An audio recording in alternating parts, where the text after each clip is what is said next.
So the Ultraman card game has cleared its first year, and it's a bit of a flop in the United States if I'm being honest. Though, I don't think this comes as too big a surprise considering that Ultraman really isn't all that well known in the United States outside of specific circles and had loads of competition in 2024. I mean, I haven't even seen the angry video game nerd talk about Ultraman, and this guy was ecstatic at the idea of Power Rangers being a new Godzilla every week. This looks awesome.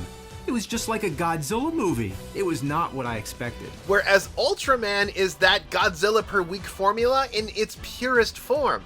But like Lupin III and the Castle of Cagliostro, Ultraman has more influence over the creatives in America than over the general populace. Odds are you've seen more Ultraman references than actual Ultraman stuff. Sadly, it's still no match for Godzilla in this part of the world, just like Mazinger versus Voltron. But hey, even if you still haven't watched any Ultraman, the modern shows are free on YouTube and they're incredible. Some of them even have dubs. Think of it as a test run for the upcoming invasion of Earth. But if you know I'm scarred, why would you tell me all this?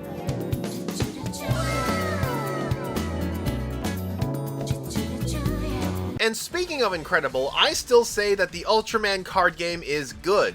It has the genuinely unique concept of allowing do-overs of the rounds you previously lost, where many games played at the highest level can go well beyond the 5 rounds one would normally expect a first of 3 game would go to. The booster boxes in the United States can easily be found for like $20, and it's a rollicking good time. Just be sure to grab 2 of each starter deck as well. Where Ultraman has caught on, however, are the parts of the world where he was already popular.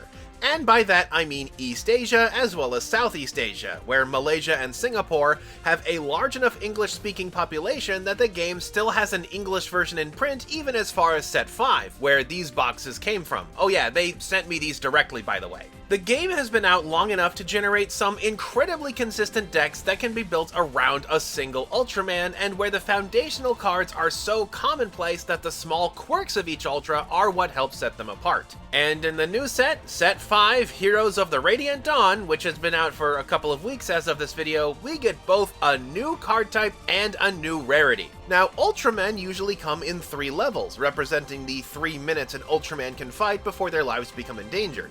The progression is obvious. Level 1 Ultras are ideal for setup, level 2s keep the combo going, and level 3s give the finishing blow.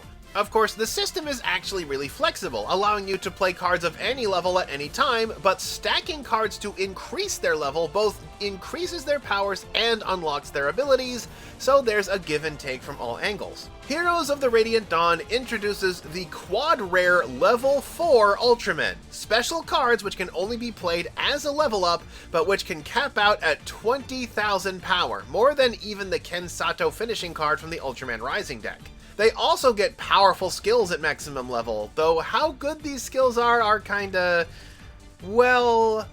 Though, on the bright side, despite containing more R's than a pirate ship, these cards appear at a surprisingly frequent 1 in 12 packs. Packs, not boxes, which is good because you want a playset of them. Yeah, the Ultraman card game booster packs don't just have double rare slots, they straight up have twice as many rares. You get 1.5 rares per pack, or about 36 per box. Double rares are at a surprising 50-50 chance, so 12 per box. Triple rares, which would be like the ultra rares in any other game, are 1 in 6, or 4 per box, with the quad rares, which some lesser games might limit to less than 1 per box, are apparently a twofer. There are also the alternate art AP cards based on cards at rare or higher, of which I average 2 per box, and occasionally something better, like my SP signed version of the normally RRR Master Zero.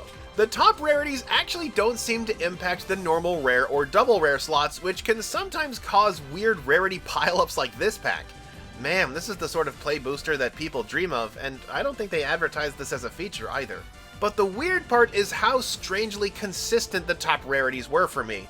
In each of my boxes, I pulled multiple copies of all of the triple and quadruple rares I got. Box 1 had 2 copies of the Tiga Quad Rare, and the other had 2 copies of the Omega Quad Rare. A blessing or a curse, depending on who you ask. That said, despite the new card type, the set itself feels like it struggles to find an identity. As in, it has a number of things that are narratively interesting, but not so much mechanically interesting. Like, the Omega Quad Rare card has an effect that involves pulling kaiju from the discard pile, but there aren't really any cards in this set that get them into the discard pile to begin with, which is necessary for this effect to be powerful. You need the starter deck, which actually comes with a booster pack now, and cards from set 4 to get the most out of this card. Not to mention, this effect is a setup effect, not really a finisher, which, considering you have to put a lot of cards into making it happen, you'd think would be a bit more potent. But that's not the weirdest part. So a lot of these cards in the regular rare slots are level 1 cards, which isn't a bad thing. A lot of the best setup cards in the game are rare level 1s.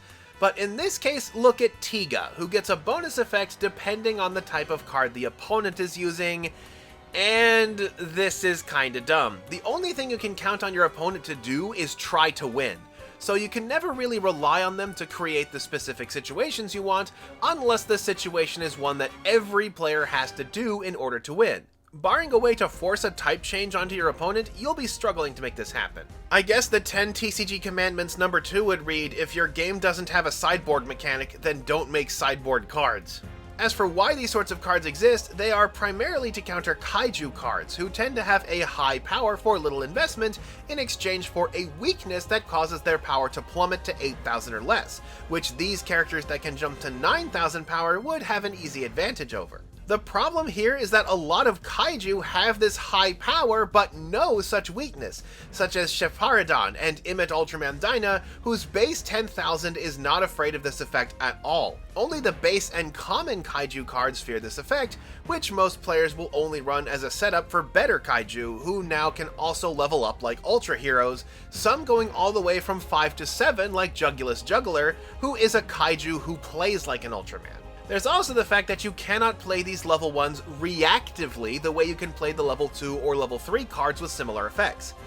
So, these cards kinda stink. Not just because they are literally just sort of better versions of the base level 1s you get in the starter deck, who are just a base 5,000 power, but because there are better level 1s you could be using instead, such as the one with the built-in draw or opt effects, as while those may have a base power of only 1,000, they are 100% safe to play on the first 2 turns, as your opponent cannot win yet, while also being open to stack a level 2 to get stronger as the game progresses. But the really weird part is that all of the level 1s are like this, not just this one. Every single level 1 except for Master Zero and Jeed for some reason. I know I called him Geed in the previous video, apparently it's pronounced Jeed like Gene, my bad, I'm sorry.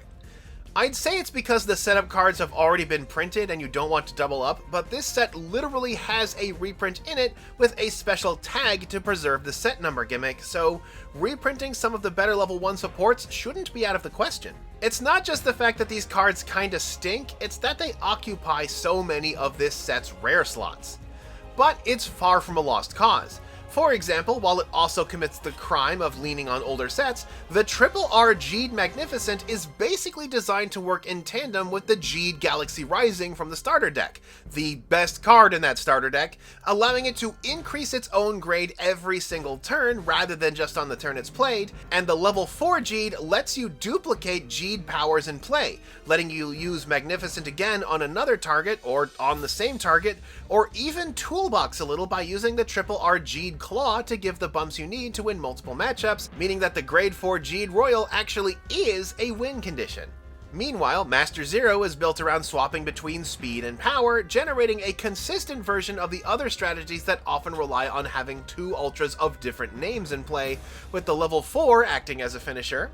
Tiga and Decker have hints of this, though I don't know if they're as consistent as Jeed's. And Omega's feels like it's on backwards, as the level 4 pulls cards into the hand, but a RRR lets you play them from discard for an even more potent effect.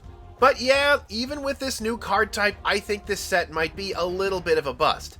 Of the mere 5 quadruple R cards introduced, not all of them feel particularly explosive, and so much of the rest of the set relies on previous sets in order for their cards to work. That said, I do think that the Jeed and Zero cards have some solid potential, especially thanks to their consistency.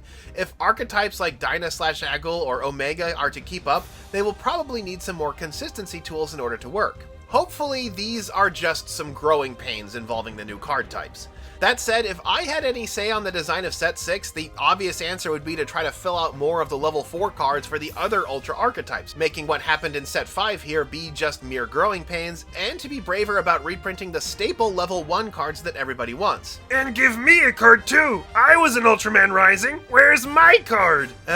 Normally I'd scold him, but he kinda has a point. While I know that the fact that we haven't gotten anything older than Tiga is due to some sort of legal limbo and general appeal for the newer Ultras, older characters like the original Ultraman, Jack, Seven, and Taro have appeared in the more recent shows. Heck, Naranga managed to get into not one, but both the Sheen and Rising movies. It's a little bit like if the Gundam card game couldn't use the original RX-78-2 Gundam, and honestly, if the game was going for a big blowout on its first anniversary, you'd think that some cards dedicated to the older era Ultras would be the ticket.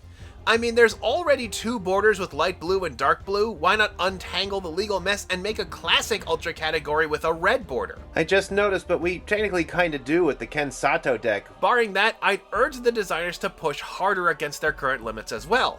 As I have said before about set design, don't be afraid to rock the boat. It can pay off to try something crazy or even something foolish.